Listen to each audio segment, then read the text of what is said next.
All right, guys, we're getting ready to start chapter 3 of Lily's Crossing. This is taking place in Rockaway. So they have made it to their vacation place, and they have the piano. They have all of that stuff since the dad rented a truck. And here we go. Lily received 3.5 presents for her birthday that Monday. 2 were books, 1 was a secret, and the last was a half-eaten candy bar.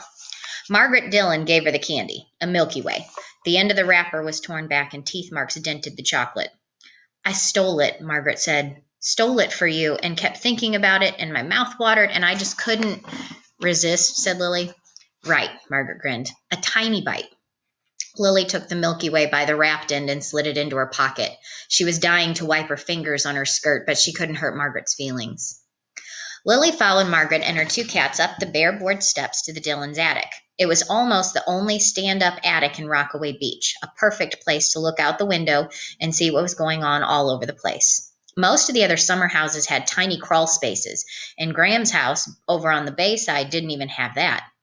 Graham's house was built up over the water on stilts, without an attic or a cellar or even a bathroom with a real tub. Now listen. Margaret leaned toward her, the freckles on her nose like 4 dots of pepper. I have a pack of things to tell you, and they're all secret. I won't tell, Lily said, feeling the heat of the attic, dying to take a quick peek out the window to do a little spying on the beach at the end of the street. You have to swear, Margaret began. Outside, the July sky was so blue it almost hurt Lily's eyes, and the wind was just right so the beach would be packed. Spies were probably sitting there under their striped umbrellas checking on the ships that steamed away from the Brooklyn Navy Yard. Margaret's eyes narrowed. Swear on your Aunt Celia's life in Berlin, Germany. Lily swallowed. She thought of her list of problems. Number 1, lies. And then the second list, the list of solutions. Right up there on top was the promise not to tell a lie ever again, not even a tiny little one, much less one of those gigantic ones about her aunt being an important U.S. spy against the Nazis. This was the very last one, she told herself, no matter what. She closed her eyes and crossed her heart over her white blouse. I, Elizabeth Mollahan, promise never to tell your secrets on my Aunt Celia's life. And if you tell, Margaret said, your aunt will probably be caught by the Nazis. Not my fault. And they'll make her tell all the secret war stuff, and she'd never do that. She's the bravest. Lily snapped her teeth together hard before the rest of the lie came out. Where had her Aunt Celia gotten herself to anyway? Lily hadn't even seen her since she was about 4 years old. She'll be marched out, put up against a wall, and shot just like in Fair Stood the Wind for France. Lily and Margaret had sneaked in to see that movie at the Cross Bay Theater 3 times yesterday. Right, said Margaret. Now, here's the first thing I want to tell you. Come on. Margaret ducked around the side of the chimney with Lily behind her. Overhead, Lily could hear the drone of one of the trainer planes from the naval base. She would love to watch it circling over the beach, dipping its wings.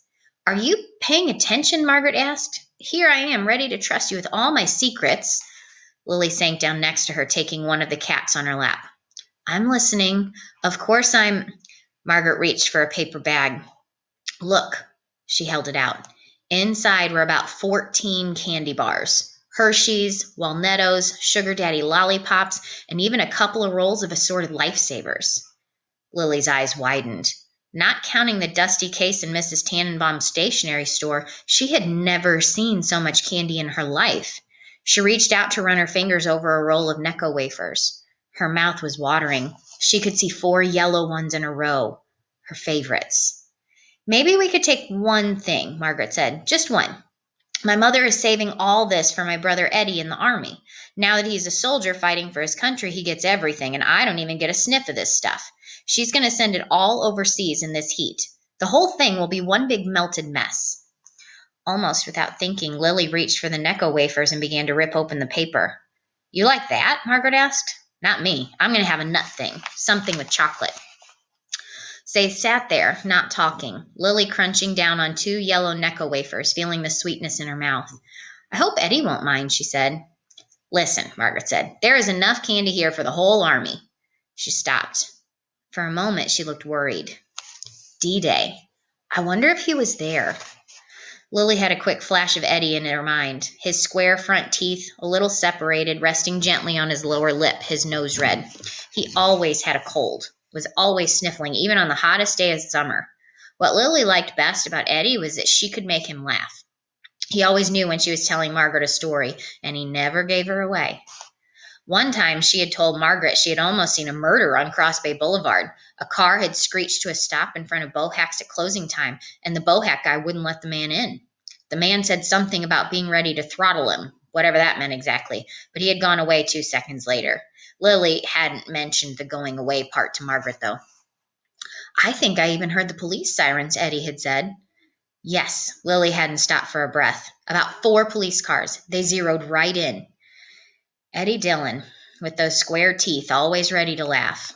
Eddie, at Normandy Beach on D-Day?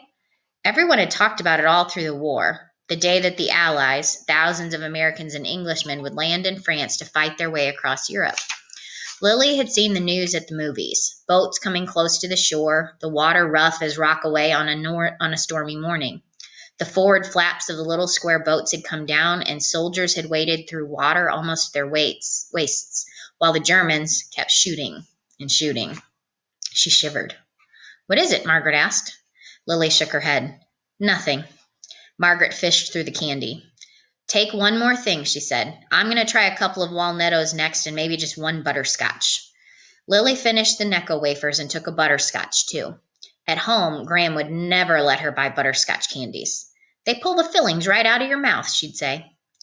Now, the next thing is really secret, Margaret said, her mouth full. We're moving out of Rockaway until the end of the war. My father has a job in a factory at Willow Run. It's in Detroit, wherever that is. Largest factory in the world. Top secret. We're going to lock the house, board up the windows, and off we go. My mother, my father, me, and even the cats. She leaned forward. He's going to make those Liberator bombers, B-24s. Margaret had the best luck in the world, Lily thought. But then she thought about the summer without her. When are you leaving? Tomorrow, Margaret said. The next day at the latest. But we were going to... Lily closed her mouth around another butterscotch. It wasn't so much that they were going to do anything, but Margaret, who lived at the other end of Queens all winter, had no idea that she was a last seat kid in school with terrible marks in everything except reading. Margaret didn't know that she told lies every other minute. No, she didn't know any of that. That is what made her such a perfect friend. She didn't really know Lily. I know we were going to do a ton of stuff, Margaret said, but this is important, right? My father has to help win the war. And you could link up with those kids in Broad Channel. Lily stared out the window. She couldn't even begin to think about getting herself over to Broad Channel, walking up and down the streets looking for friends, trying to act like Shirley Temple, the actress, when she saw a kid her age trying to smile. My name is Lily Mollahan. La la. What's yours? She shuddered, thinking about it. Did you hear something? Margaret asked, raising one hand. Lily listened a little nervously. It couldn't be Nazis on such a sunny day. Maybe Margaret's mother back from the stores? Margaret shook her head. I guess not. She held the box of walnuttos up to her nose and breathed in. Of course, going to Willow Run isn't quite as good as having an aunt who's a spy. No, Lily said guiltily. Or a cousin, a general in the Navy. Lily tried to look modest. She couldn't even remember telling Margaret that. I have one more secret. It's another birthday present. It'll make you feel better when I'm gone. Margaret reached over under her collar and pulled a key, knotted in a brown shoelace over her head. This is for you. It's the back door key. You can sneak in, come right up to the attic, and write your next 5 books. Lily took a breath. This place? Hers? She'd be here by herself, nobody knowing, without Graham telling her to stop reading and get herself outside in the fresh air, without the radio blaring war news in back of her. She'd write a wonderful book. Never mind the spelling, never mind Sister Eileen. She took the key, still warm from Margaret's neck, and looped it under her blouse. This is the best present I've ever had. I know it. Margaret glanced at the brown paper bag. And you got the best candy bar. I love those Milky Ways. You're right. Lily reached into her pocket and handed it to Margaret. Have a bite of this. It's only fair. Have it all. Margaret thought a moment. You're right. It is only fair. You've got the attic, an aunt a spy. You're probably having your father going overseas any minute, and you've already written 13 books. 14, Lily began. Another lie, and stopped. Poppy's not going overseas. He's not going anywhere. She shook her head. You forgot. He's an engineer. He's important right where he is, working in the city. Margaret peeled the paper back off the rest of the candy bar. My father said he probably would go this summer. Lily scrambled to her feet. Your father's wrong. Then she saw Margaret's eyes widen. Holy mackerel, Margaret said. It's my mother.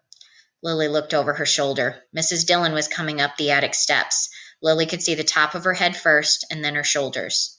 They scooped the candy back into the bag, Lily trying to swallow the rest of the butterscotch which was stuck to her back teeth. And then Mrs. Dillon was right there, standing in front of them, looking as if she would burst into tears. How could you? She said, looking at Margaret.